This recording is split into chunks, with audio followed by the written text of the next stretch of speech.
அனைவருக்கும் வணக்கம்.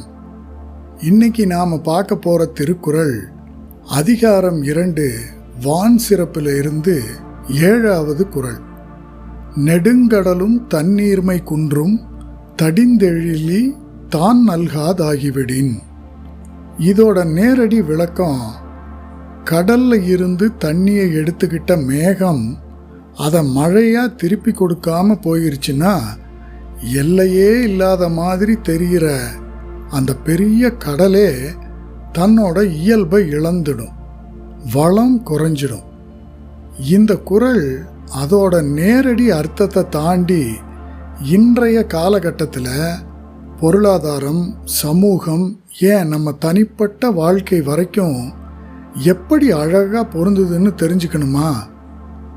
என்னங்க ஆச்சரியமாக இருக்கா?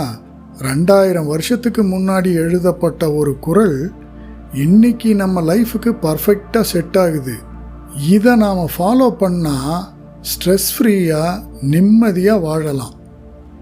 இந்த ஓப்பன் சீக்ரெட் என்னன்னு தெரிஞ்சுக்க இந்த வீடியோவில் இடது பக்கம் கீழே இருக்கிற இந்த ப்ளே பட்டனை அழுத்துனீங்கன்னா முழு வீடியோவையும் பார்க்கலாம். மிஸ் பண்ணாமல் பாருங்கள், நிச்சயம் பயனுள்ளதாக இருக்கும். பார்த்துட்டு மறக்காமல் உங்களோட அபிப்பிராயத்தை கமெண்ட்டில் சொல்லுங்கள். குறள் நமக்கு காட்டுற வழிகள் ஏராளம். அதை நம்ம ஃபாலோ பண்ணால் நம்ம எந்த துறையில் இருந்தாலும் அதில் டாப்பாக வந்துடுவோம். ஒரு மனுஷனோட வாழ்க்கையோட அத்தனை நிலைகளுக்கும் ஒரு கைடன்ஸ் குறளில் இருக்குது. இதை இன்றைய வாழ்க்கை முறை உதாரணங்களோட பேச்சு தமிழில் எளிமையாக விளக்கிறது தான் இந்த சேனலோட ஹைலைட்டு.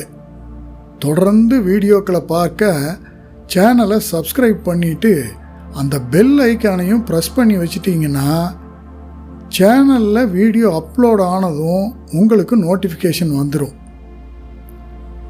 நீங்கள் ஒரு முறை பார்த்து பயனடையும் போது நிச்சயமாக அடுத்தவங்களுக்கும் பகிர்வீங்கன்னு உறுதியாக நம்புகிறேன். ஏன்னா இந்த குறளே பகிர்தலோட சுழற்சி முறை பலன்களையும் அதோட அவசியத்தையும் தானே விளக்கி சொல்லுது. வாழ்க்கையில் பல நல்ல விஷயங்கள் காசு கொடுத்து பொருள் வாங்குற மாதிரி இல்லாமல் சின்னதாக நாம் எடுக்கிற ஒரு முயற்சியில் நாம் எதிர்பார்க்காத பெரிய பலனை கொடுத்துரும். வாங்க நாமளும் அதை அனுபவிப்போம். வெல்க தமிழ். நன்றி.